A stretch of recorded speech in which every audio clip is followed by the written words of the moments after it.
Está no ar. Boa noite, minhas amigas, meus amigos, internautas. Este é o canal Resistentes. Eu sou Cláudio Passos. Hoje é 5 de agosto de 2019. São 19 horas.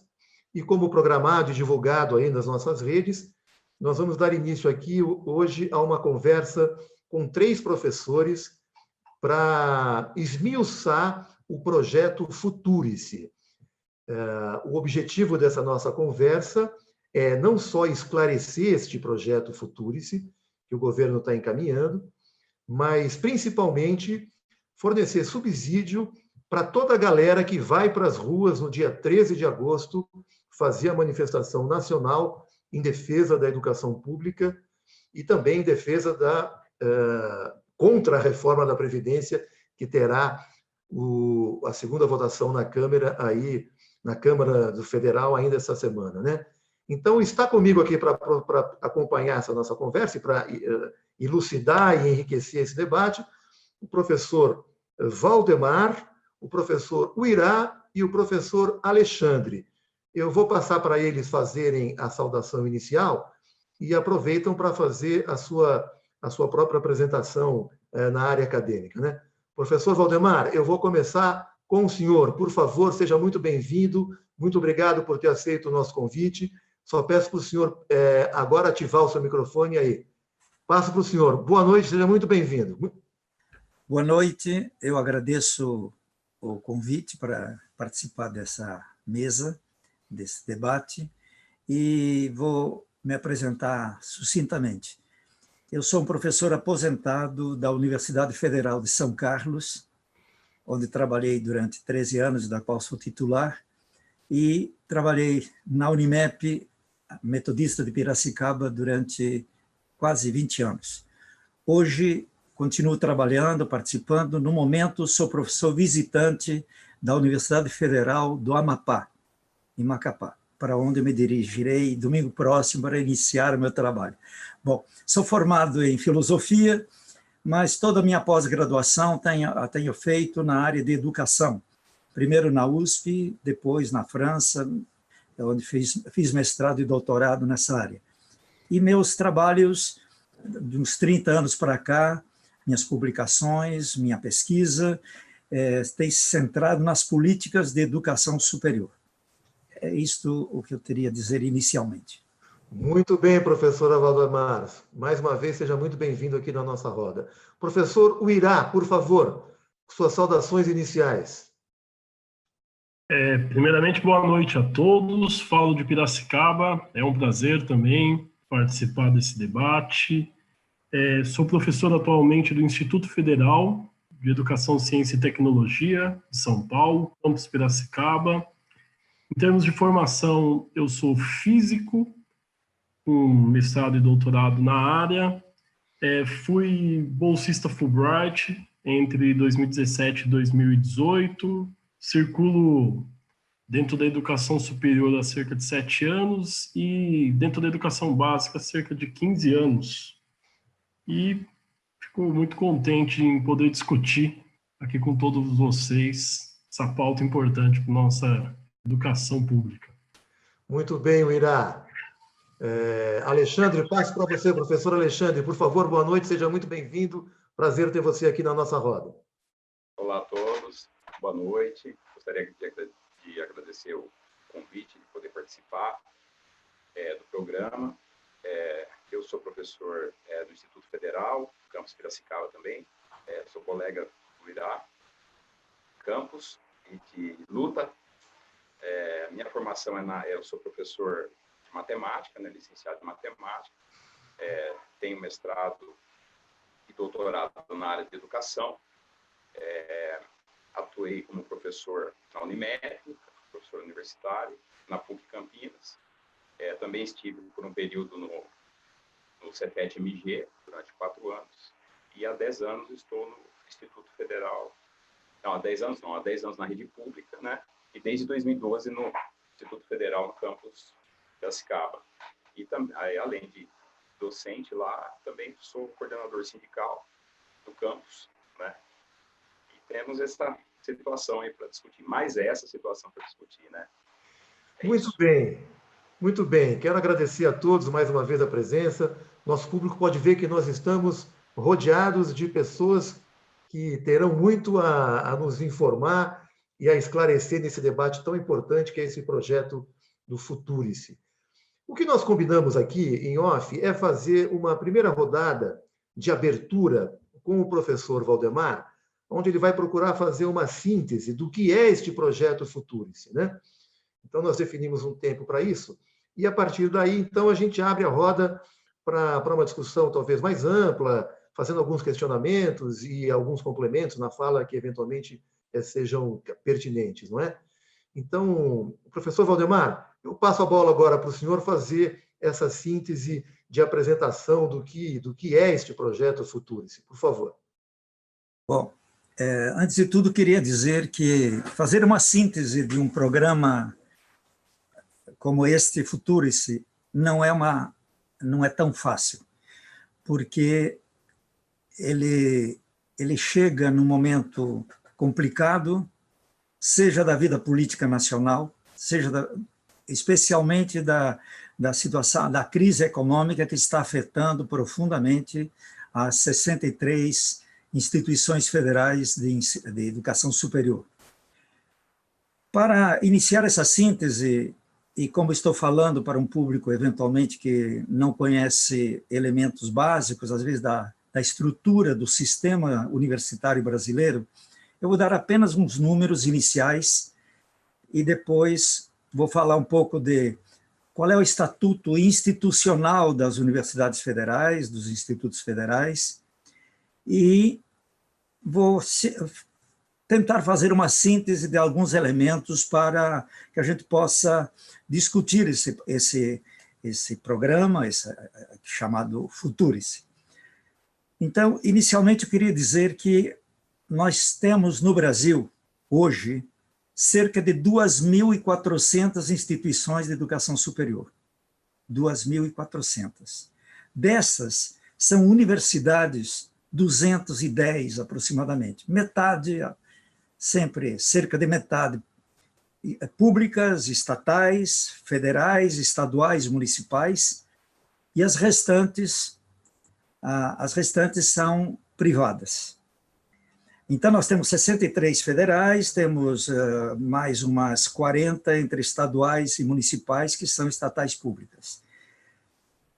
O restante, 2.200, são centros universitários, são faculdades, etc.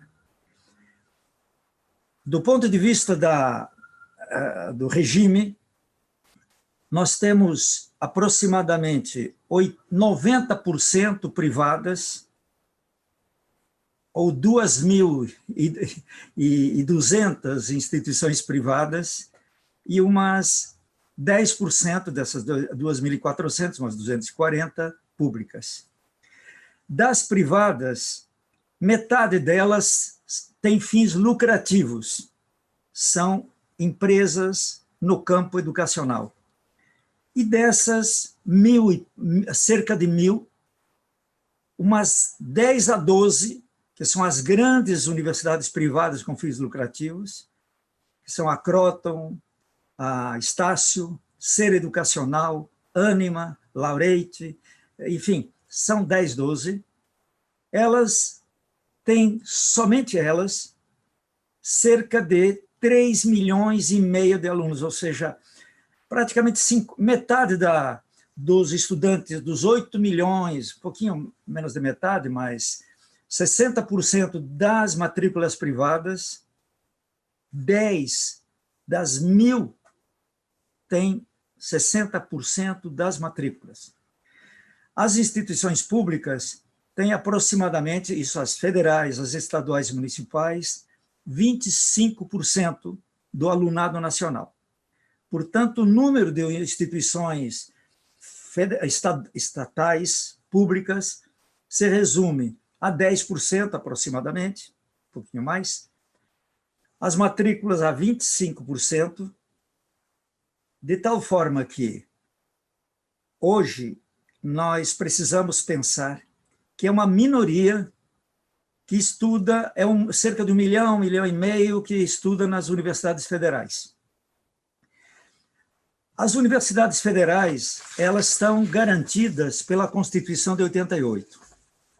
Eu vou ler o artigo 207 da Constituição Federal de 88. Diz o seguinte: as universidades, isso falando das universidades, gozam de autonomia didático-científica, administrativa e de gestão financeira e patrimonial, e obedecerão ao princípio da indissociabilidade entre ensino, pesquisa e extensão. Na Constituição e na LDB, a Lei de Diretrizes e Bases da Educação Nacional, está estabelecido que cabe ao Tesouro Nacional, que cabe ao governo, ao fundo público, chamado fundo público, a plena manutenção das universidades estatais públicas federais, no caso das federais. Então, isto é fundamental que a gente saiba que as universidades federais e institutos federais não têm autonomia financeira, no sentido de que elas não têm capacidade, não têm a possibilidade de se proverem os próprios recursos. Os recursos são garantidos pelo poder público, o que elas têm é autonomia de gestão. Apenas autonomia de gestão, e mesmo esta é bastante limitada dentro das universidades federais e institutos federais. O que nós temos que nos perguntar hoje é em que contexto o MEC, o atual governo, está propondo um programa que irá modificar profundamente o estatuto jurídico, o estatuto da autonomia de gestão financeira, autonomia administrativa, autonomia acadêmica. Por quê? Porque está se propondo, fundamentalmente,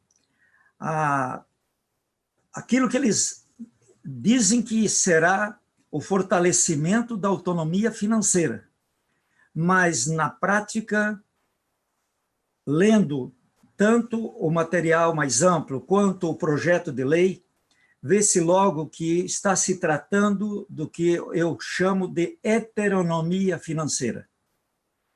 Heteronomia é o oposto da autonomia.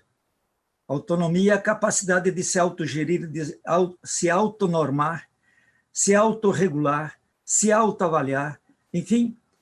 E a heteronomia é o oposto disso. São agentes externos, sejam estatais, sejam do mercado, que irão determinar, seja os recursos, seja a aplicação, estabelecer as normas para o funcionamento de uma instituição de educação superior. Para uma síntese e falar sobre isso, eu preparei o roteiro para as minhas palestras e eu vou tentar agora, nesses 15 minutos que me restam, dizer por onde eu começaria a falar para entendermos este programa. Nós não podemos pegar um programa como esse e achar que ele nasceu do nada. Nada existe naturalmente. Tudo é fruto de fatores, de causas, de ideias, de concepções que já vêm se estabelecendo ao longo do tempo. Alguns fatos recentes nos campos da educação e ciência e tecnologia, apenas alguns.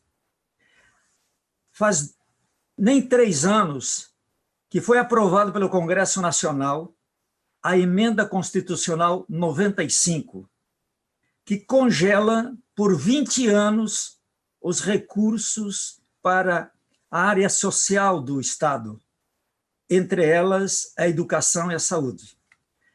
Ou seja, por 20 anos, apesar de a educação ser um setor da sociedade dinâmico, que tem que aumentar, que tem que progredir, nós temos apenas na universidade 22% dos jovens de 18 a 24 anos, e, portanto, teríamos que alcançar 50%, 60%, como vários países da América Latina já têm.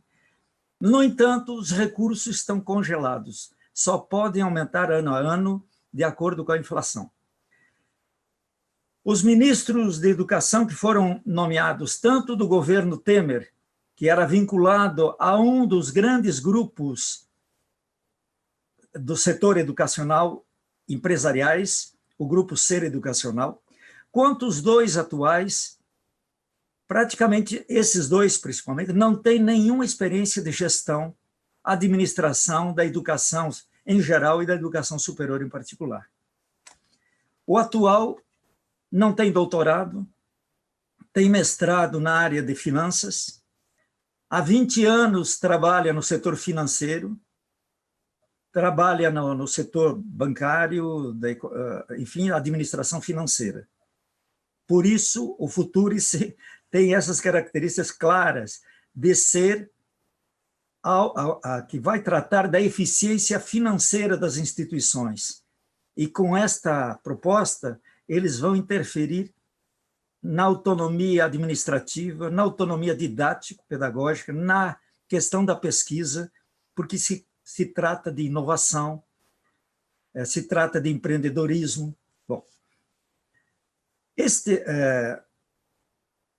no campo da ciência e tecnologia, nós tivemos um corte de 42% em 2017 do Ministério de Ciência, Tecnologia e Inovação. No ano passado, 2018, foram mais 18% de cortes, e este ano, em torno de 40%. Isso significa que o Ministério de Ciência e Tecnologia, o CNPq, toda a área de ciência e tecnologia no Brasil, está tendo um orçamento de apenas 25%, aproximadamente isso, do orçamento de 2016. São 20 e poucos mil projetos de pesquisa que estão em andamento, muitos deles em convênios com instituições internacionais que estão sofrendo com esses cortes. No caso das universidades, 30% do orçamento de custeio de água, luz, esgoto, manutenção de laboratórios foram contingenciados, bloqueados. Na área de capital, de construção de prédios, o corte, depende da universidade, foi de até 80%. Nós temos 4 mil programas de pós-graduação que formam, no caso das federais, cerca de 3 mil programas de pós-graduação que formam entre 13 e 14 mil doutores por ano e cerca de 30 mil mestres que já estão sofrendo com os cortes das bolsas. 30% das bolsas estariam sendo cortadas, porque o atual ministro da Educação, acredita que nós estamos formando doutores demais, quando nós estamos formando 1/10 proporcionalmente à população da Alemanha, do que a Alemanha forma, a Inglaterra, a França, etc. Bom, então, nós temos aí o programa Ciências Sem Fronteiras da graduação acabou. Com esses cortes todos, exatamente com esse contingenciamento, com essa pressão toda sobre o funcionamento das federais, é que se cria um programa dessa natureza. Eu vou falar agora. Sim, o próprio ministro alardeou que a prioridade do seu ministério seria a universidade e a educação superior privada. Já estão nomeando reitores até fora das listas que os colegiados superiores das universidades encaminham. Ou o último da lista, como acabou de acontecer com a Universidade Federal do Recôncavo Baiano. Bom, uma série de problemas estão acontecendo. Há uma vinculação clara dos dirigentes do MEC com o sistema financeiro, com Paulo Guedes, que é o ministro das Finanças, responsável, seja junto com o Chicago Boys, da reforma da economia chilena, quanto da reforma da educação superior chilena. Quais são as questões principais do Futurice? O que o Futurice está propondo nesse momento, diante desta conjuntura, dessas questões imediatas que nós estamos vendo aí? Tanto os documentos relativos à proposta, quanto especialmente o texto do projeto de lei a ser encaminhado ao Congresso Nacional até o final deste mês, não foram discutidos com os dirigentes das IFES, das Instituições Federais de Ensino Superior. Eles foram pegos, de um modo geral, de surpresa, E o prazo para discussão, debate público, é apenas até o próximo dia 16. O que se propõe? Se propõe a substituição da atual autonomia de gestão financeira, ao lado da autonomia administrativa, patrimonial, didático-científica, pela suposta autonomia financeira. Por autonomia de gestão financeira, entende-se a gestão autônoma dos recursos garantidos constitucionalmente pelo Tesouro da União. Por autonomia financeira, pressupõe-se que cabe às IFES a tarefa de complementar, em montante e percentual ainda indefinidos, porque eles não disseram, os recursos orçamentários provindos do Tesouro Nacional. Ou seja, uma das coisas que não está escrita em lugar nenhum é qual vai ser a participação do Tesouro Nacional na manutenção das 63 instituições federais. Isso eles omitiram. De tal forma que é uma grande incógnita que nós temos pela frente. Uma vez tendo aderido a esse programa, diz que a adesão é voluntária, mas esse voluntário é enganoso. Uma vez tendo aderido ao programa, as instituições federais se ocupariam mais exclusivamente do cumprimento de suas... Não se ocupariam mais exclusivamente das suas atividades fins, que são ensino, pesquisa e extensão. Elas teriam que se preocupar parcial ou totalmente da busca de recursos públicos ou privados junto ao mercado para a própria manutenção. A substituição das atuais atribuições das reitorias na administração e gestão financeira pela adesão voluntária a uma organização social privada contratada pelo MEC, que administraria os recursos financeiros das 63 instituições.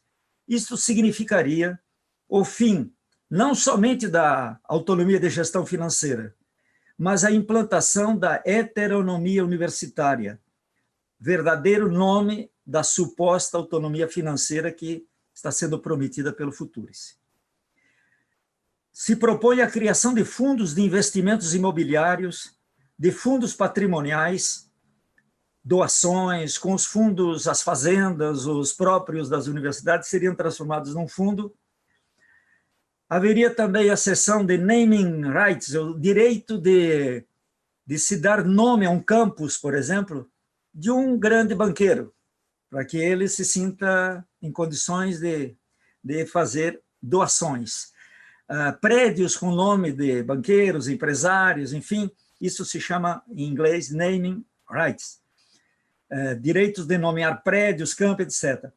Ações de cultura via lei Rouanet. Enfim, a educação seria entendida como um produto de exportação. A pesquisa, inovação e internacionalização é um dos eixos. Incentiva a pesquisa que produz inovação. Mas o que é inovação para eles? Inovação, normalmente, dentro do espírito do neoliberal, na visão da empreendedorística, é entendida como aquela invenção rentável, seguramente e a curto prazo. Parceria com instituições internacionais de ensino para oferta de cursos à distância. Então, vejam bem, quando eu falo em inovação, quando eles insistem na questão de inovação, só seria interessante a universidade, seria valorizada a universidade, cuja pesquisa produz inovação. Mas a inovação que interessa é o mercado. Inovação que seja rentável. Daí a ameaça que todo mundo está vendo num programa, num projeto desse tipo, é que a ciência básica, embora ela seja a médio e longo prazo também rentável, possa ser utilizada por empresas, ela não é de curto prazo. Ela é fundamental. E toda a área de humanidades seria desprezada, ou dificilmente receberia recursos e tenderia à extinção, porque filosofia, sociologia, antropologia, enfim, não produz inovações, invenções úteis e rentáveis ao mercado. Fala-se no empreendedorismo docente, chamado de eixo da cultura do esforço, que visa incentivar os docentes pesquisadores em uma perspectiva a buscarem rentabilidade em suas produções acadêmicas, em uma perspectiva individual, com captação de recursos via patentes, publicações em revistas de porte mundial. Eles chegam a falar que eles estão criando um programa que vai facilitar, fazer com que os professores, a profissão de professor universitário federal será uma das melhores profissões, porque os professores poderão enriquecer. Bom, e assim vai, eu poderia falar bastante ainda sobre, mas basicamente, para não me delongar muito mais, nós estamos transformando a autonomia de gestão universitária, de gestão financeira das universidades federais, em heteronomia e não em autonomia financeira de fato. Nós estamos seriam supervalorizadas as pesquisas na universidade que sejam úteis ao mercado. Nós também teríamos o fim da autonomia administrativa e de gestão dos recursos, porque com a adesão a esse fundo, a esse plano, a este projeto, este programa, cada universidade precisa contratar uma organização social que, por sua vez, será única e contratada pelo MEC. A ideia de transformar as universidades federais em organizações sociais, ela vem de longe.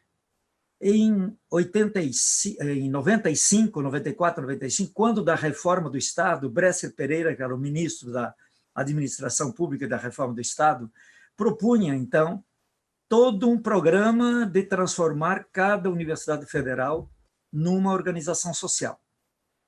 Foi rejeitado, a PEC, que foi mandada, a proposta de emenda constitucional, foi retirada do Congresso e não passou.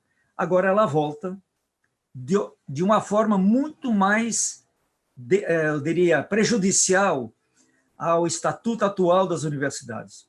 Não serão as universidades que se transformariam em organização social, mas todas elas estariam submetidas à gestão financeira, à administração financeira dos recursos de uma única organização social. Segundo um documento aí de um grupo de trabalho da UNB, que acaba de ser lançado, eles vão mostrar que as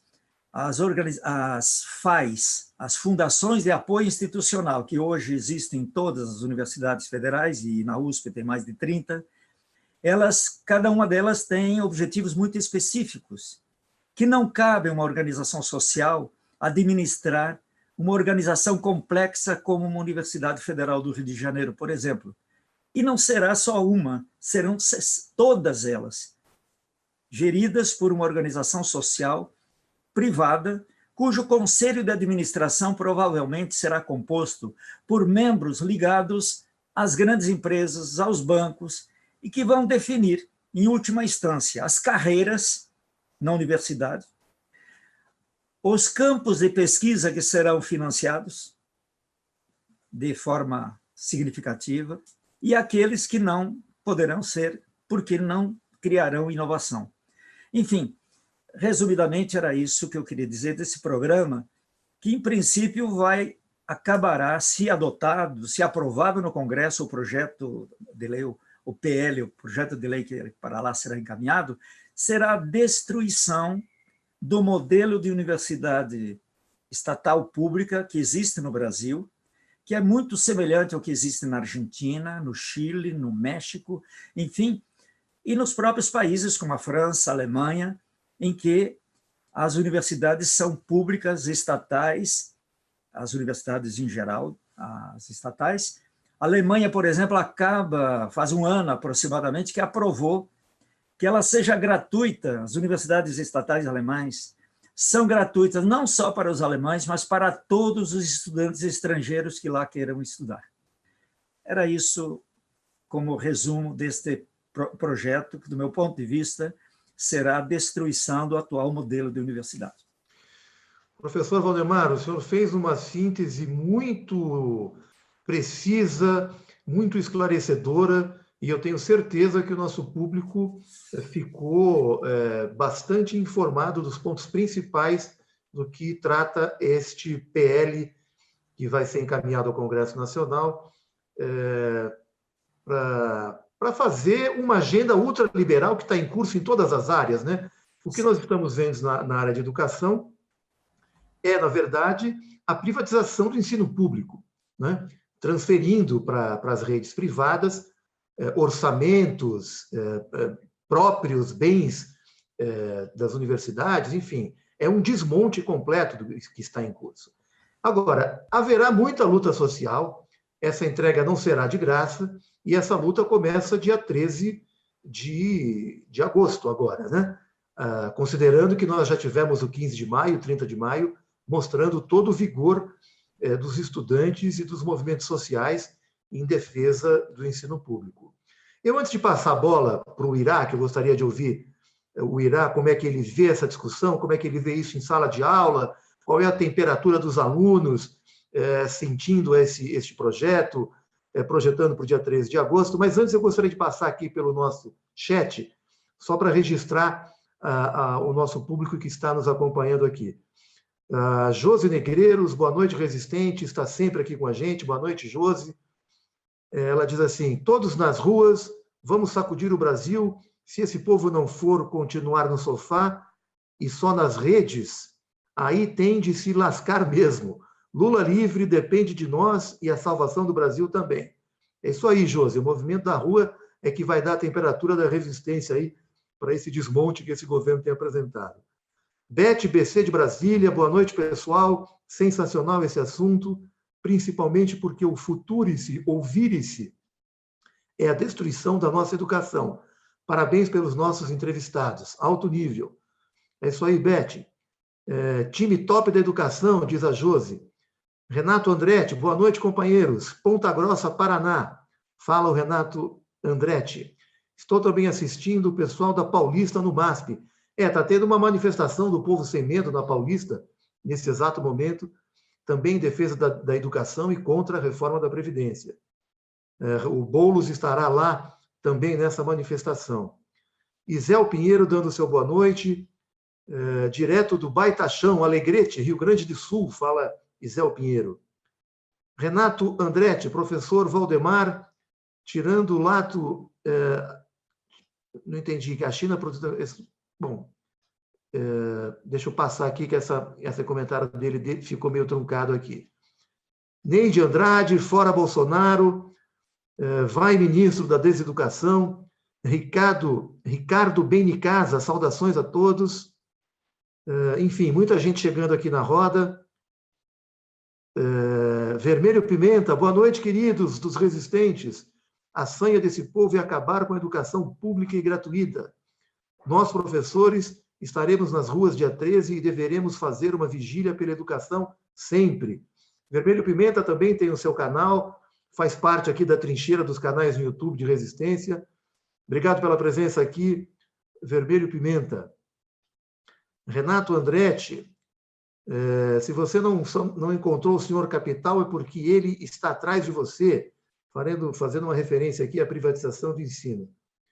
Patrícia Campos, Nani, Lula Livre, Pérez, Nani, do Por Elas, outra companheira aqui também da trincheira do YouTube, nesse esforço de resistência. Boa noite, Nani, é um prazer ter você aqui no nosso chat também. Fique à vontade aqui para participar dessa nossa conversa. Patrícia Campos, este é um governo de psicopatas, o ministro da Educação é mais um exemplo. Bom, professor Uirá, gostaria agora de passar a bola para você, fazer um apanhado aí de como é que você está sentindo a temperatura em salas de aula, como é que você vê esse projeto, enfim.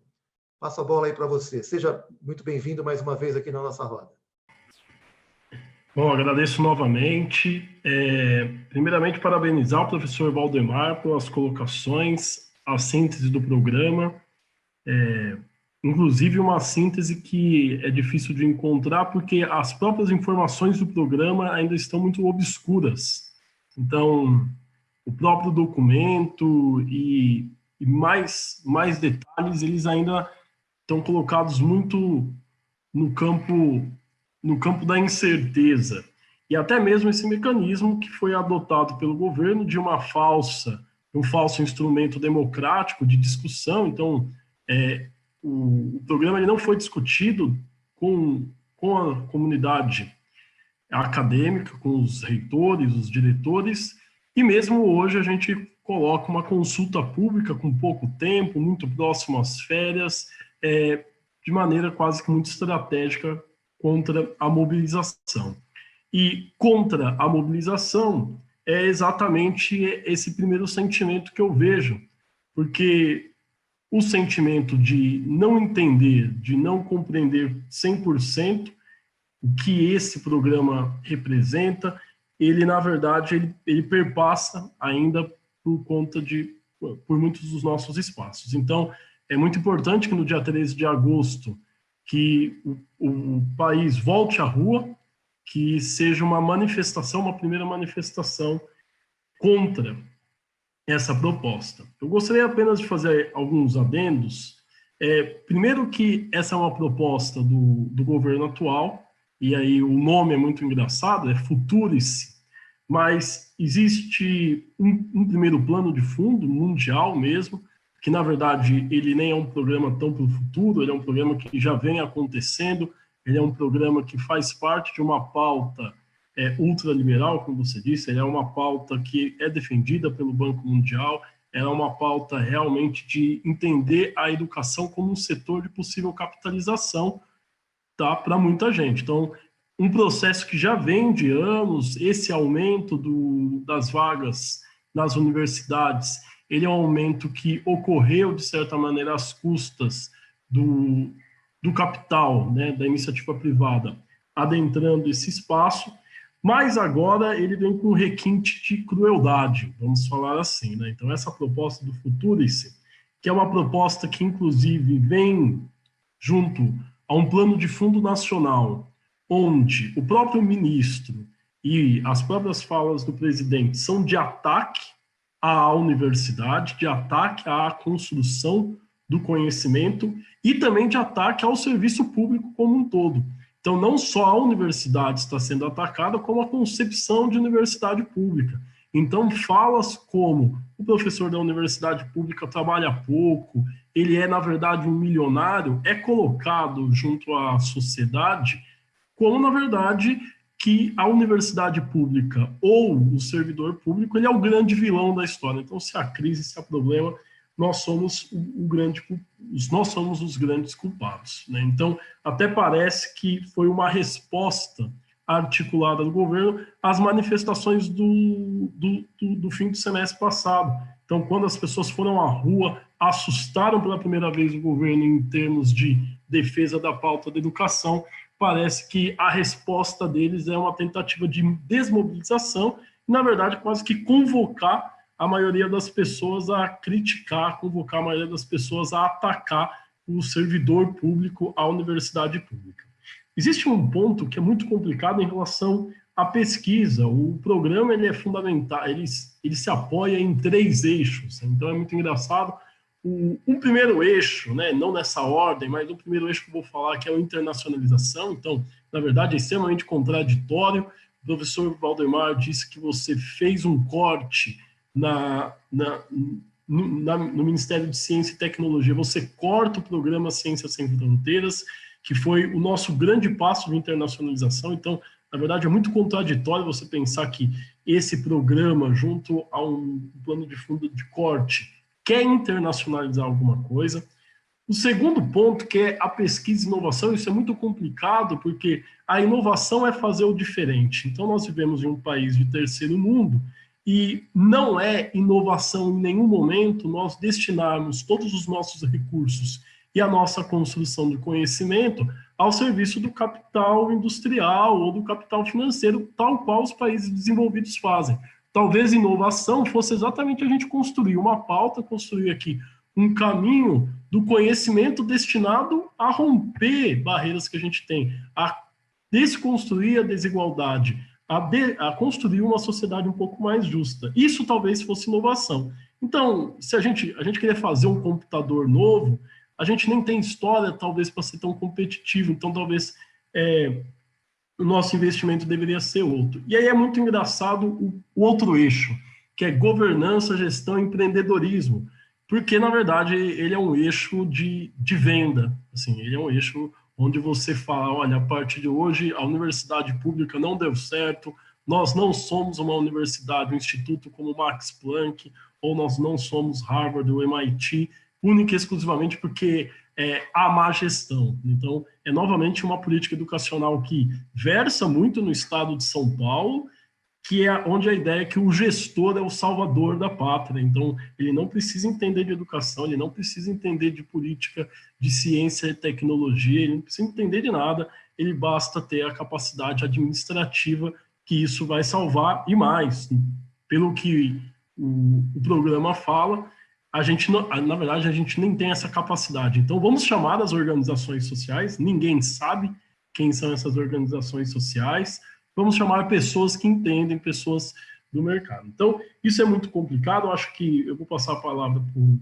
para o Alexandre, e há outros pontos aqui que valem ser colocados, alguns problemas, coisas que não dão certo fora do Brasil. Pagar para a publicação é uma política que é feita na China e não dá certo, né? Você tem a precarização, a disputa entre departamentos, a precarização do trabalho docente, você precariza o ensino e você precariza a extensão. Então, na verdade, a pesquisa ela tem que ser decorrência disso, ela não pode ser, na verdade, quem puxa tudo, porque aí você vai entregar ao mercado, à indústria, as rédeas de uma política educacional e uma política de comunicação com a sociedade, isso é inovador no Brasil. A extensão é inovadora no cenário mundial. Então, passo as palavras e vamos ver se a gente consegue contribuir um pouco mais. Muito bem, professor Uirá. Muito enriquecedor o seu complemento aí na discussão, trazendo essa reflexão dos 3 eixos balizares do programa, né? Que depois a gente pode voltar a eles e esmiuçar um pouco mais. Professor Alexandre, boa noite mais uma vez, seja muito bem-vindo. Passo para você a bola, dá as suas impressões e também um pouco da sua experiência como coordenador do sindicato dos professores aí da sua região. Por favor, com você. Boa noite a todos mais uma vez. Eu gostaria de dar os parabéns ao professor Valdemar, né? Foi perfeito em todas as colocações, e o Irá complementou muito bem, deu destaque em alguns pontos, né, a respeito desse programa. Bom, mas enfim, a questão o que se tem para dizer a respeito disso, né, desse documento, é que ele é ruim, né? Ele é uma porcaria. Ele é mal escrito, ele é mal divulgado, tem um verniz aí. Hoje, né, eu tentei encontrar dentro do site do Ministério da Educação, e foi difícil até encontrar qualquer coisa. Para acessar aquela plataforma também tinha que fazer um cadastro, que demorou um tempo, estava tudo muito tumultuado. Enfim, olha, assim, na leitura desse projeto, né, enfim, nem sei se é projeto, porque é um projeto que não tem justificativa, né? Ele começa já uma apresentação falando que tem um programa, né, que vai fortalecer a autonomia financeira das universidades, mas ele não explica o porquê que precisa desse programa, qual é a necessidade disso ter sido colocado hoje, a essa altura do campeonato. Bom, enfim, isso tudo, né, e aí ele começa a já falar sobre um programa. Bom, enfim, o que se nota, né, foi soltado um texto aí, alardeou, tumultuou, aliás, tudo é muito tumultuado, né, nesse governo, tudo é feito na base do tumulto, como é que a gente pode dizer, do escândalo, da polêmica, e aí solta-se um documento desse tipo, um prazo muito, muito curto para discussão, como o Irá falou, um verniz democrático, né, para falar que a gente vai... Mas a coisa parece que já está posta. O que vai ser discutido é aprimorar esse programa. enfim, mas tudo indica que o que é isso aí, né? Nós estávamos num caminho de universalização do ensino superior no Brasil, né? Nós tínhamos um projeto de democratização, de ampliação das vagas, e aí aconteceu essa reviravolta histórica, né? O golpe, né, que foi dado. Nós tínhamos um projeto de sustentabilidade disso, que era a destinação da verba do pré-sal, que ia dar sustentabilidade a esse projeto, né, de universalização da educação, e isso acabou, né? E aí eles estão com esse, né, dentro da perspectiva neoliberal que eles têm, uma perspectiva de entreguista e tudo mais, e o que nós vamos fazer agora, né? Como é que nós vamos dar um cavalo de pau nessa política que vinha sendo construída, que não nos interessa, né? Não interessa a elite, não interessa o mercado financeiro, não interessa, sim, alguma meia dúzia de empresários ligados ao ramo da educação. Ou seja, tudo indica aqui que a gente vai transformar o ensino superior, né, num grande balcão de negócios, onde, como o professor Valdemar falou, está totalmente fora a questão das ciências sociais.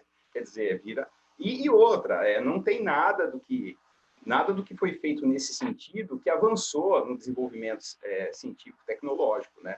Todas as empresas estatais que foram privatizadas, ou então ou foi terceirizado, o que aconteceu foi um sucateamento de venda de material, de obra-prima, material bruto. Isso, exemplo aí do que aconteceu na Vale. Tinha um setor lá de desenvolvimento, agora a gente só exporta minério de ferro e acabou. Não tem mais nada disso, não há nada, não há nenhuma perspectiva desse tipo de coisa.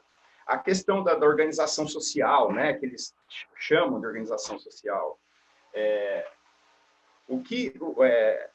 não existe nenhuma experiência boa em relação a nenhuma organização social que entra no serviço público. As pessoas são mal atendidas, os profissionais que trabalham nas organizações sociais são mal pagos, quer dizer, é uma deteriorização de tudo nesse sentido. Na questão local, a gente pode ver um exemplo clássico disso que acontece em Campinas. A saúde pública de Campinas está um caos, e organizada e administrada por organizações sociais, né? E engraçado eles usarem esse nome também, né? Organização social, né? Já bota logo o nome de empresa de uma vez, né? Eles já não são do mercado, né? Para que usar esse termo? Já vamos, né? Não é isso? E mal feito, mal escrito. Eles devem ter pegado um edital de privatização aqui do Estado de São Paulo, né? O que aqui é feito corriqueiramente, acho que ele pegou lá, deu um Ctrl+C, um Ctrl+V nisso e soltou esse abacaxi na nossa mão. Bom, na perspectiva, né, são muitas as que a gente pode falar um pouco assim, sobre isso. Eles soltam uma isca, né, para os professores, para os servidores mal avisados, né? E qual é essa isca, né? De que ele, como acho que o professor Valdemar falou, né? É que o professor pode ficar rico, né, com o avanço disso. Gente, está na cara que isso é o sucateamento, como é que eu posso dizer? É o fim da luta de melhores salários, porque eles vão falar assim, se vira aí com esse programa futuro, isso aí, você tem as oportunidades aí de fazer dinheiro. Quer dizer, vai virar uma gincana onde todo mundo vai ter que se virar com um projetinho para complementar o salário, não vai haver mais contratação de docentes. E aí, o que acontece? Professores vão aposentando, não há contratação, a coisa vai sendo terceirizada, quer dizer, não há mais luta de condições dignas de trabalho, as quais a gente ainda tem, né? E assim, se vira com esse projeto, faz um projetinho aí e vai desenvolvendo qualquer coisa aí e vai ser o fim. Quer dizer, o cenário é esse, né? O cenário é de que eles estão querendo, de fato, terceirizar, né, o ensino, sei lá, a universidade pública, transformar tudo num colegião, né, porque é ilusório achar que numa situação como essa brasileira, que ninguém está investindo nada no Brasil, né? Um país que não respeitou a democracia, que não respeita a democracia, né? Que tem aí um projeto de um ditador aí querendo dar as cartas desse jeito aí que a gente está vendo, quer dizer, desse jeito não, de qualquer jeito, né? Quer dizer, um país que não, em nenhum momento, né, a partir do golpe de 2014, né? 2016, né? Enfim. Agosto de 2016. É que começou em 14, né? E o movimento começou lá, né? Mas, enfim, ele não vem mostrando sinais de que é um país que vale a pena investimento externo, porque está tudo muito tumultuado. E, enfim, o que eu posso dizer a respeito disso, novamente, é que é muito ruim. Há umas iscas soltas aí por aí para pegar os mais desavisados. O sentido é a questão de terceirizar tudo, né? de sucatear o ensino e vender, como isso sempre é feito. E isso mostra também que esses caras assim são, como o Irá disse, né? Os servidores viraram os inimigos da nação. Viramos os inimigos da nação. Né, como se nós não trabalhássemos e tudo mais. Mas, assim, o que eu entendo desse movimento de privatização, dessas pessoas que vão atrás de ganhar eleições e entrar na esfera pública, no governo, para vender tudo, é justamente essas pessoas que são os grandes vagabundos da história. Porque eles não querem nenhuma responsabilidade. Eles querem vender tudo. Né? Eles não querem assumir nenhum tipo de responsabilidade perante nada. Eles querem alugar, eles querem virarem simplesmente um atravessador. Esses, sim, são os grandes preguiçosos, na verdade. Né? Eles não querem criar setores, comissões, nomeações, criar um Estado que garanta o mínimo. Né? Nem o mínimo esse pessoal quer garantir. Né? Num discurso neoliberal ou liberal que seja, né? que vai defender, sei lá, o mínimo lá, educação, segurança, saúde, esse papo todo. Nem isso esses caras querem. Nem isso. Eles estão criando uma estrutura de completo abandono. Né? E eu não sei onde isso vai parar. O que a gente tem que fazer exatamente a partir do dia 13, retomar toda aquela pauta de reivindicação, irmos para as ruas mesmo, né? E tentar, de uma forma ou outra, bloquear, né? Pelo menos causar uma indigestão desses caras, né? Pelo menos uma dor de barriga a gente tem que dar nesse pessoal, porque está muito fácil, né? O homem aí parece que é inimputável, fala as besteiras que quer, que não quer, e fica por isso mesmo. Quer dizer, precisamos mostrar, a gente não pode ficar nas redes sociais simplesmente latindo como cachorro preso. Nós precisamos avançar e nos manifestarmos. Enfim, eu vou passar de novo a palavra para o pessoal aí. Pra gente... Muito bem, professor Alexandre. Acho que você coloca uma pimenta na discussão muito importante, que é justamente o objetivo desse nosso programa, que é levar informação para as pessoas estarem cada vez mais conscientes do que está em curso no Brasil. E se a gente for lembrar do que este governo pouco anunciou na sua campanha, a frase mais presente era destruir o que temos para colocar no lugar não se sabe muito bem o quê. E nós estamos tomando consciência, na medida que esse governo vai avançando, do que ele pretende colocar no lugar, na área de educação, na área da saúde, na área da previdência, enfim, é todo um processo de destruição e entregar o patrimônio público para a iniciativa privada. É isso que nós estamos assistindo. Eu queria retomar agora com o professor Valdemar, chamando alguns pontos, professor, daquele documento que o senhor me mandou, requisitado lá pelo Sindicato Nacional, né, dos docentes, não tenho ele aqui aberto no momento, mas esse estudo de um escritório de advocacia, né, me parece especializado... Do Andes. Do Andes, isso. Ele faz referência lá a um fundo de 102,6 bilhões que estaria previsto neste projeto Futurice, fundo, na sua imensa parte, de verbas públicas, né, que estariam à disposição da implantação desse projeto. E ele também, como diz esse documento, está repleto de inconstitucionalidades, né? Exatamente. O que também eu gostaria que o senhor explorasse um pouco, porque é um projeto de lei repleto de inconstitucionalidades, se nós vivêssemos num regime democrático que vivíamos até um mês anterior ao golpe, a Comissão de Constituição jamais daria seguimento de um projeto desse na Câmara Federal. Mas o que nós estamos assistindo é um ataque frontal também à Constituição Federal. Então, não dá nem para ter segurança que haverá uma discussão séria nas inconstitucionalidades desse projeto. Eu devolvo para o senhor, professor, falar um pouco dessas questões ligadas ao fundo público, né, que será colocado à disposição da iniciativa privada, e também dessas inconstitucionalidades presentes no projeto. Por favor. Antes de responder diretamente essa questão, eu gostaria de reforçar alguns aspectos do que os colegas falaram. Por exemplo, esse documento, esse programa, ele é encaminhado para a discussão pública ou para o Congresso, depois o projeto de lei, sem nenhum diagnóstico da situação atual da universidade. Veja, não há referência nenhuma à pós-graduação.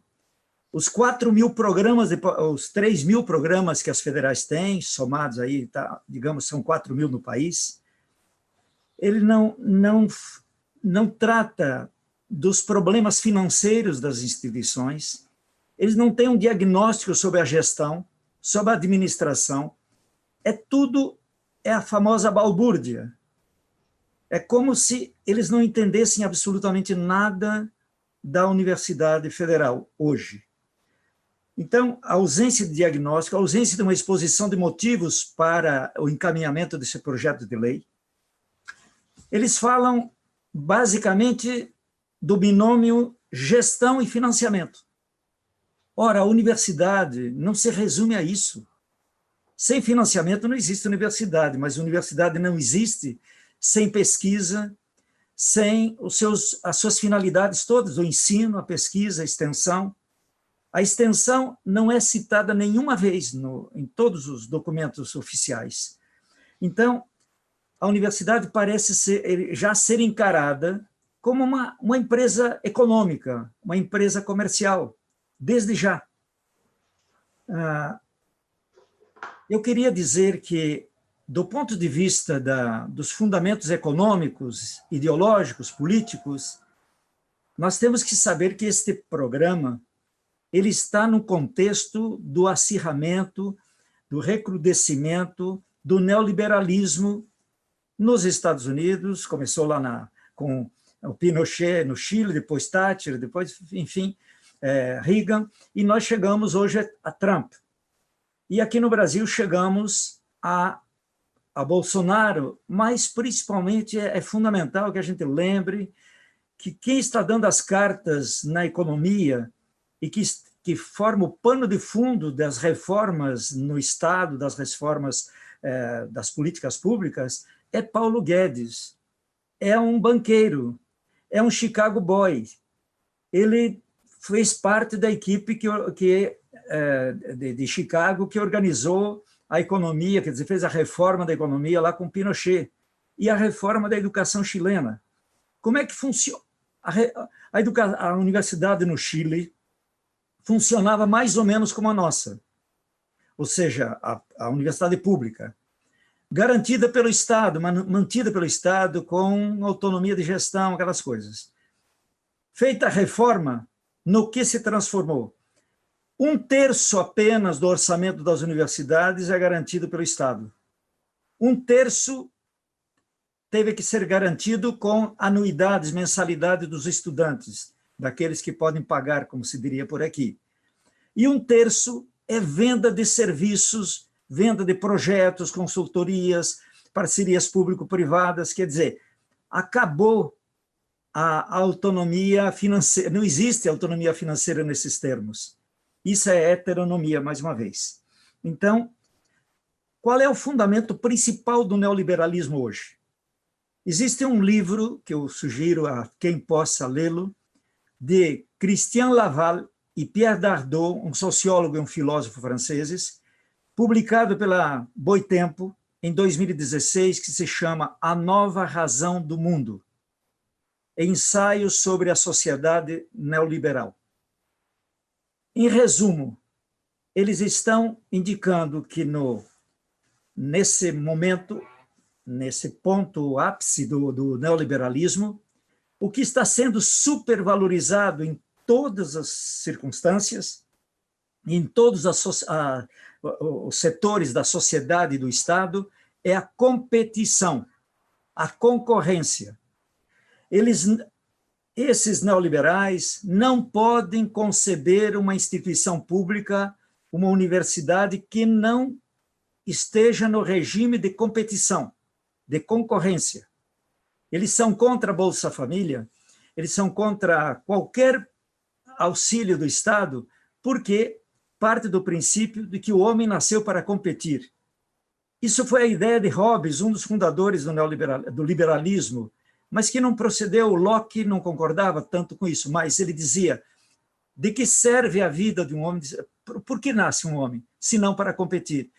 Acontece que o liberalismo não levou ao extremo isso. O neoliberalismo, sim.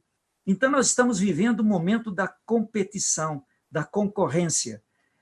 É inconcebível para eles uma universidade que não esteja concorrendo por recursos públicos, privados, na Bolsa de Valores, enfim. A concorrência, a competição é que está, em última instância, por trás de um projeto como este.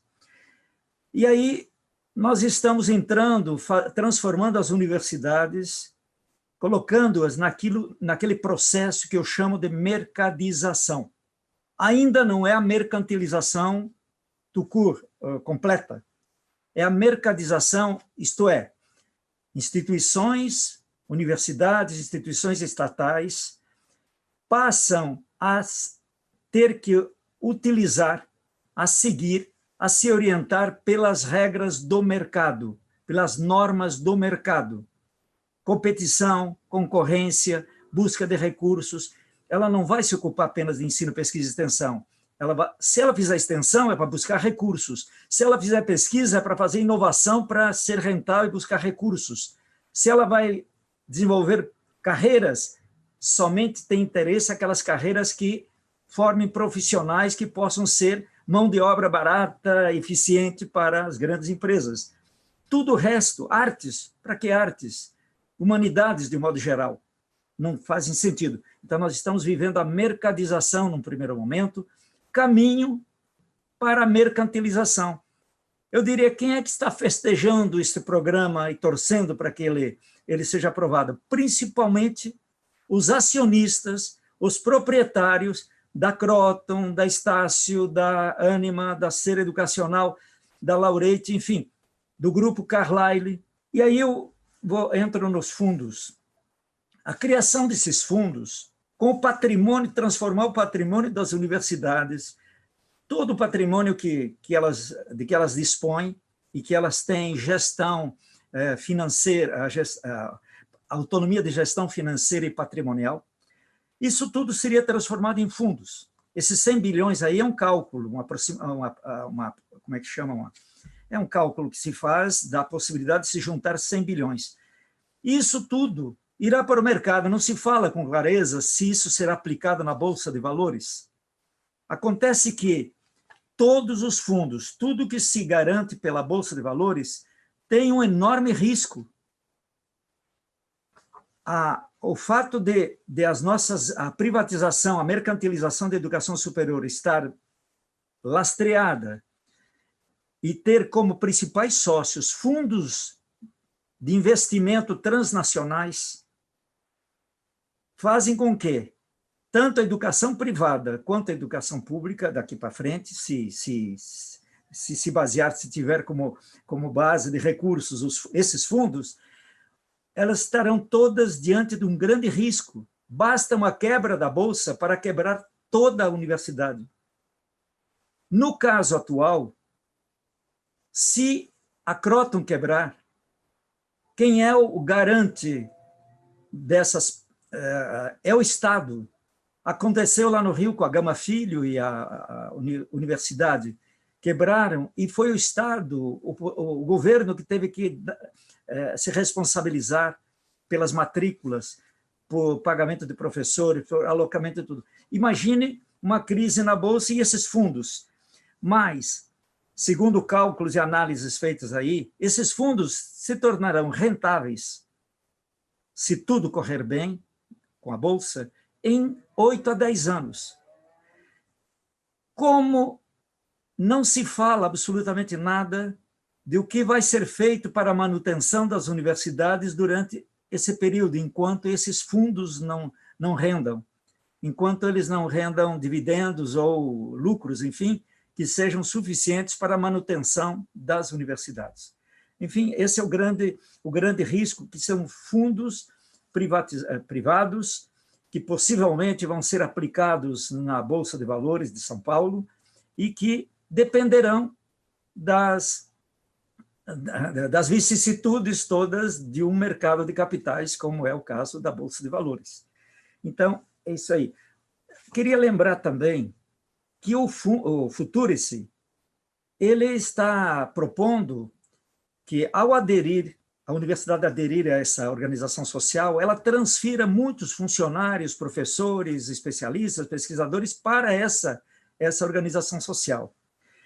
Ele também propõe o fim dos concursos, a possibilidade de contratação via CLT.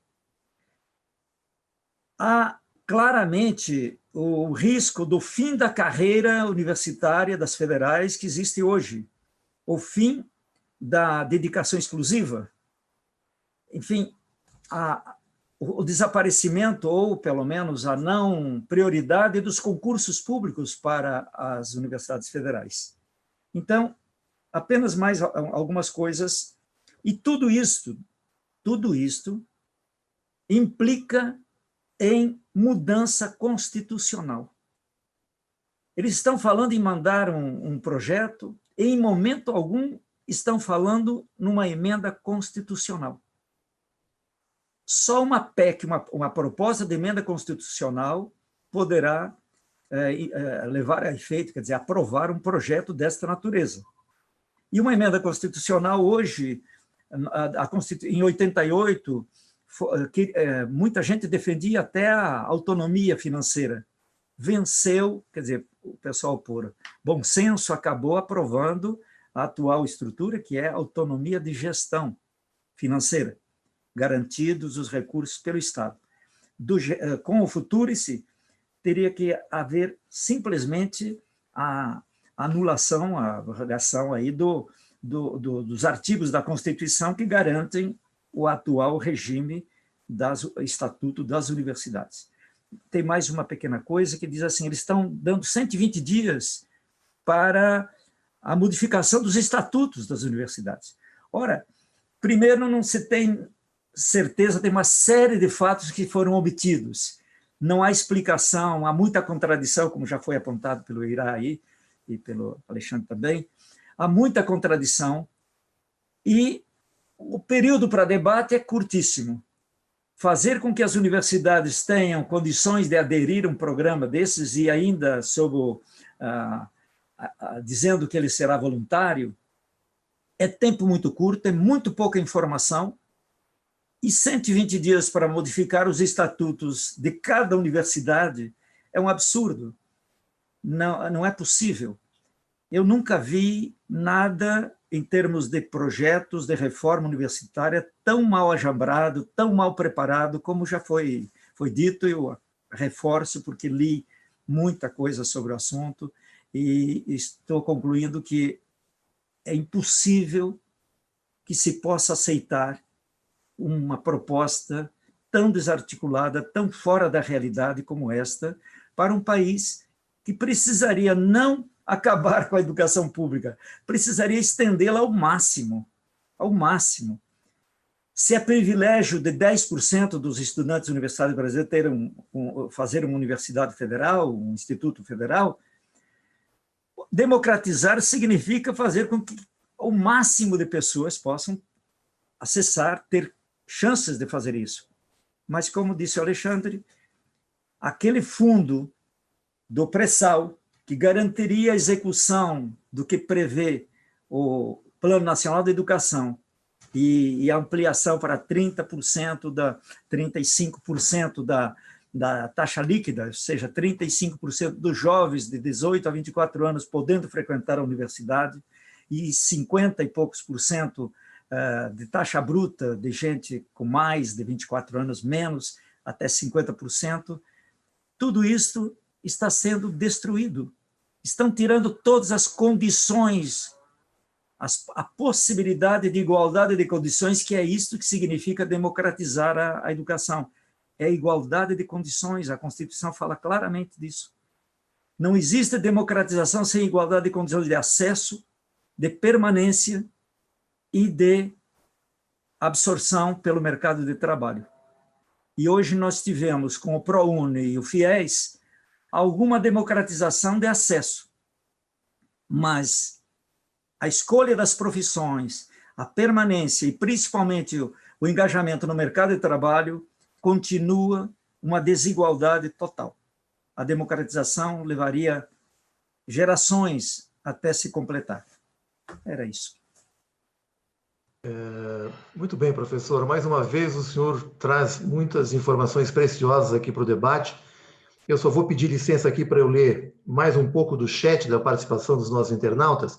Antes disso, eu tenho que fazer aqui aquilo que nós fazemos de praxe, que é pedir likes nesse vídeo, daqueles que estiverem acompanhando e gostando, aqueles que não forem inscritos no canal, se inscreverem para fortalecer o canal Resistentes, e principalmente compartilhar este vídeo para que esta conversa vá para um público cada vez maior e que a gente crie um acúmulo de forças para poder chegar no 13 de agosto com uma mobilização bastante articulada.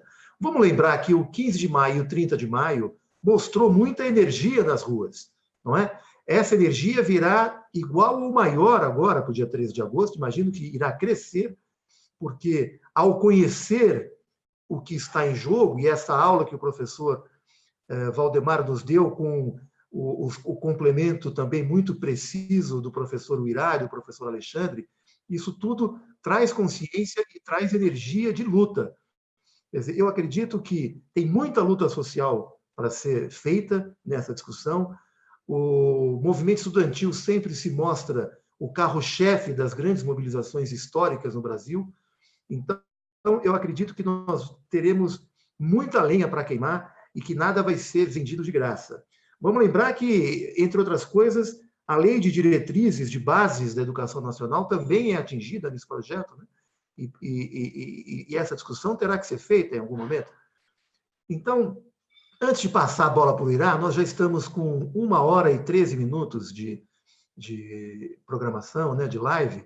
Eu vou fazer uma última rodada para a gente fazer o encerramento e a despedida de todos nós, pontuando aquilo que cada um achar pertinente pontuar, e principalmente fazendo um reforço aqui para a mobilização do dia 13 de agosto. Este é o objetivo último desse nossa conversa, trazer energia e trazer força para essa luta do dia 13.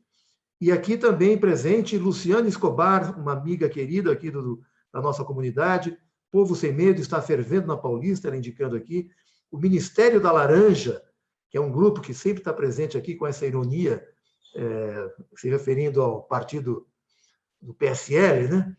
A Lenise Arneiro Teixeira, também presente, Josi Negreiros, já anunciada, GL, ótimo debate, saudação até a Ale e Uirá. GL, deve ser conhecida de vocês, abreviatura só como GL. Lenise Arneiro Teixeira, dizendo, mas isso é bem feito para os professores e bolsonaristas, espécie que eu ainda não consegui entender como pode existir.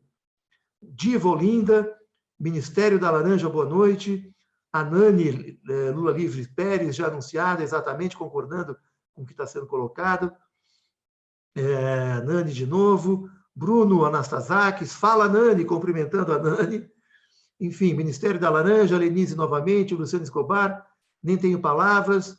Enfim, Josi Negreiros, verdade, Lenise, foram muitos os professores, funcionários públicos e bancários que apoiaram o impeachment da Dilma, o golpe do vampirão e a eleição do Bozo. E somos nós que estamos pagando o preço. André Corrade, boa noite, resistentes. Enfim, uma presença muito grande aqui, não sei se eu consigo registrar todos. Kélia Maria Zeferino, não consegue nem manter o que já está pronto e funcionando, são totalmente incompetentes. Enfim, tem muita gente aqui participando do nosso chat, e eu vou passar a bola agora para o professor Uirá, fazer as suas considerações finais, fazer uma abordagem de fechamento aí que você julgue pertinente. Por favor, professor Uirá, com você. Agradeço novamente, assim, ouvi tanta coisa boa dos colegas. Realmente, o texto do Futurice ele é muito ruim, o programa ele é muito ruim, ele é cheio de buracos.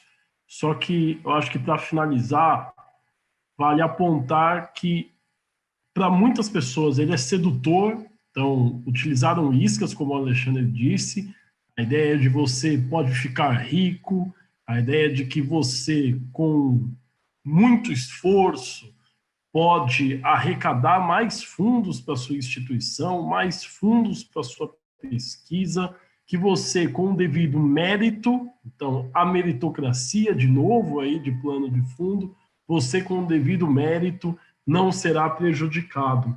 E aí eu gostaria de fazer o alerta, porque o programa Futurice ele é muito ruim, mas outros virão.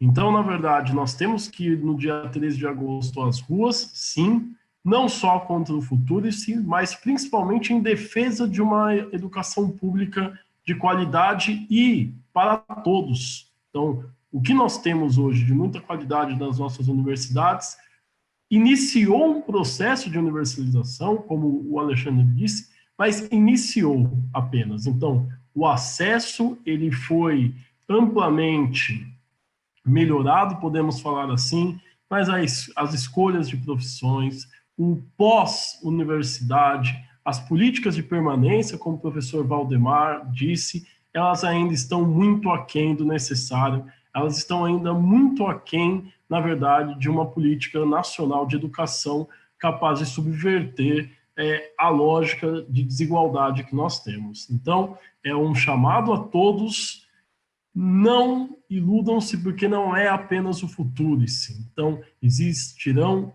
outros momentos, outras tentativas de destruir o pouco que nós construímos, o pouco que nós conseguimos universalizar em relação ao acesso à educação. E não se iludam que destruir a universidade pública é o caminho para investir em educação básica, que é um dos lemas do governo. Não é. A educação ela se constrói para todos os níveis. Então, destruir a educação pública na universidade não é o caminho para que nós possamos ter uma educação básica de qualidade. Na verdade, o que precisamos é da intervenção do Estado, do suporte do Estado, do aumento de investimentos, e precisamos urgentemente da participação e mobilização de todos. Então, é assim que eu termino a minha fala e agradeço novamente a oportunidade. Muito bem, professor Uirá, nós é que agradecemos a sua participação, trouxe muito brilho e informações preciosas aqui para o nosso debate. Professor Alexandre, passo para você fazer as suas considerações finais e dar um pouco aí de informações, como é que está o mundo sindical mobilizado para esse 13 de agosto, naquilo que você puder nos informar, por favor. Olá, boa noite, novamente, né? Obrigado pela poder participar e estar junto de vocês. Minha primeira vez que participo de um tipo de evento como esse, né? Então, foi muito bacana. Hoje teve uma assembleia em São Paulo, na capital, que procurou, né, delimitar como nós vamos agir, né, no dia 13. Agora a gente volta para o campus, né? Lá a gente faz uma nova assembleia e tudo indica, né, a depender da gente, que a gente pare e a gente vá, se mobilize para participar de maneira plena das manifestações do dia 13. Mas, enfim, né, agora, trazendo isso, né, tentando fazer um paralelo e tudo mais, né, como o Uirá falou, eu também chamei de isca, quer dizer, esses documentos, né, eles são muito levianos, né? Eles procuram identificar alguns defeitos, alguns aspectos negativos dentro da estrutura pública, e eles vão, assim, ardilosamente pegando superficialmente esses probleminhas, né, e como a questão burocrática, como a questão da dificuldade de serem feitas algumas coisas, né, dentro de um âmbito ou outro, e eles vão, assim, tentando desconstruir toda uma estrutura e tentando colocar e vender essa proposta, vender, a verdade, literalmente vender tudo, né? Enfim, a gente tem que ficar atento a isso, né? Os discursos, esses discursos, principalmente o discurso meritocrático, né? Como o Irá falou, bem lembrou, ele consiste nisso, né? Ele pegar levianamente, superficialmente, alguns conceitos da igualdade, do igualitarismo e tudo mais, sem aprofundar nada, só fica na superficialidade, na questão demagógica, pura e demagógica dos conceitos, e tenta angariar os corações desavisados de que isso é solução para alguma coisa. A última coisa que eu gostaria de dizer é assim, o que nos deixa indignado é que quando as coisas começam a atingir as camadas mais populares, né, as coisas começam a se reverter, né? A universalização do ensino público, né? A expansão da rede federal, quer dizer, mais acesso a uma educação, né, um pouco melhor. Isso incomoda muito. Aí a turma começa, não, peraí, não é por aí, não tem mais dinheiro, acabou, não pode ter mais ciência sem fronteiras, não pode ter mais esses benefícios, inventa-se uma desculpa lá, das mais simplórias que tem, quer dizer, mas é sempre assim.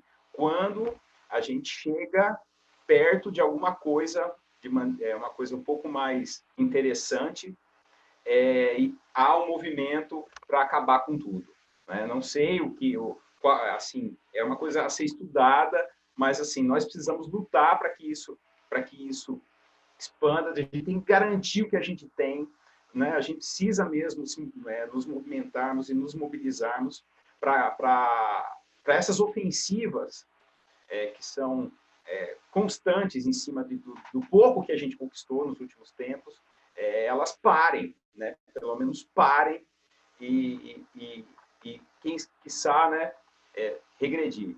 Enfim, obrigado mais uma vez.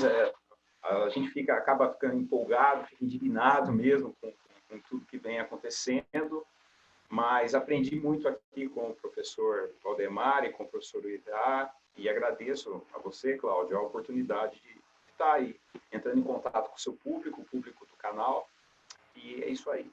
A luta aí, dia 13, vamos para as ruas e vamos tentar dar um basta nessas ofensivas contra o que é essencial para nós enquanto cidadãos. Muito bem, professor Alexandre. Nós do canal Resistentes aqui agradecemos a sua presença, assim como do professor Irá e do professor Valdemar. Eu vou passar para o professor Valdemar fazer as suas considerações finais. Nós temos mais 7 a 10 minutos de tempo para poder encaminhar o nosso encerramento e agradecer mais uma vez a presença de todos. Professor Valdemar, suas saudações finais, por favor. Se me permite só um momento, eu queria também só destacar que eles também são bem humorados aqui no texto do Futurice, né? Assim, um destaque aqui que eu coloquei aqui, olha só, vedação de práticas de nepotismo e de conflitos de interesses. Olha só, né? Que beleza! É o cúmulo do cinismo, né? E da hipocrisia. O cúmulo do cinismo. Professor Valdemar, por favor.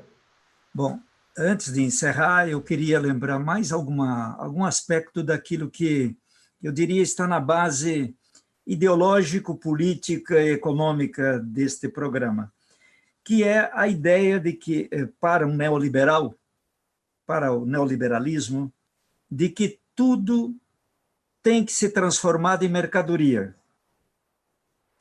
Bens materiais e simbólicos têm que ser transformados todos em mercadoria e se estenderem para todos, da mesma forma.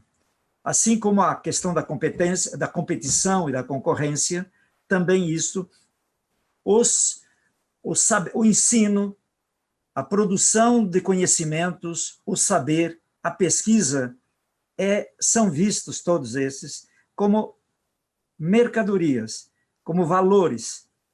E as instituições de pesquisa, de ensino, de pesquisa, da educação superior e instituições desse nível são cada vez mais vistas como verdadeiras empresas econômicas, que têm que ter sempre como qualidade principal, o traço principal, a competição, a concorrência.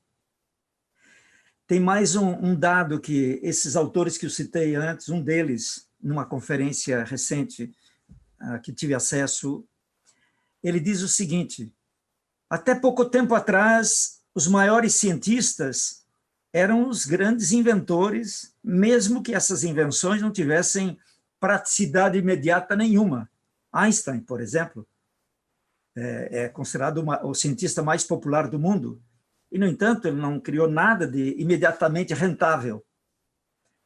Hoje, se nós, daqui para frente, esse autor diz, o pesquisador, o produtor de conhecimento mais importante vai ser aquele que produza inovações que rendam mais lucro, que rendam mais recursos para a instituição. Então, os melhores pesquisadores não serão os verdadeiros pesquisadores, mas aqueles que conseguem mais dinheiro para a instituição, diante dessa perspectiva de que o Estado vai abrir mão, se desresponsabilizar pela educação pública, pela manutenção da educação pública. E quero encerrar insistindo em que está na hora, de fato, de nós irmos para a rua. Já em maio houve 2 oportunidades, mas a educação, acho que é um tema, é uma preocupação que nos junta a todo mundo, de partidos, movimentos. Acho que nós conseguimos uma unidade em torno da questão da educação pública. E isso torço para que, de fato, ela se torne esse mote, essa condição de união de todos os que não estão mais suportando a demência. Aliás, alguém falou, a Eliane Brum, que a gente não deveria dizer que os homens estão loucos, dementes no poder, porque seria uma forma de nós desqualificarmos os doentes, os dementes de fato, que normalmente não fazem mal às pessoas. Que é melhor a gente chamar esse povo que está fazendo isso, que estão fazendo, de perversos. Então, que a nossa luta contra os perversos se dê cada vez com mais unidade, com mais coragem, porque precisamos e é urgente. Um grande abraço, obrigado por essa oportunidade.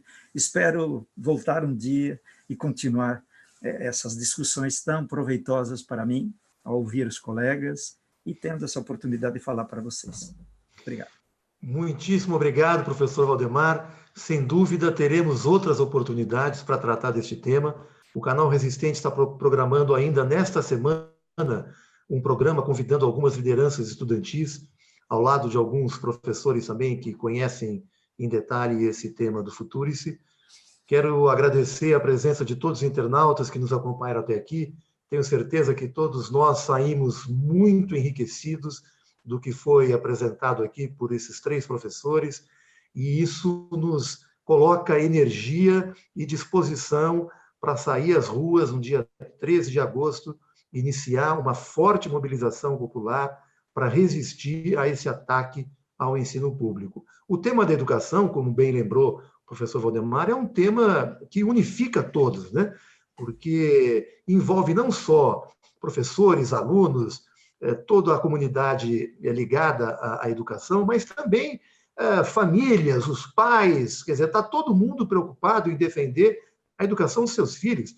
Então, de fato, é um tema muito convergente e eu espero, para o dia 13 de agosto, a gente ter um movimento ainda superior ao que tivemos em 13 de maio e 30 de maio. E esse movimento será crescente, porque essa luta não se encerra no dia 13, essa discussão do PL vai por um período grande no Congresso, ainda mais se isso levar a PEC, né, emendas constitucionais, o tempo é ainda maior. Então, tudo isso nos dá gás e energia para resistir. Nós teremos tempo para isso. E o Canal Resistente fará outros programas para trazer luz para essa discussão e para trazer força de mobilização para as ruas.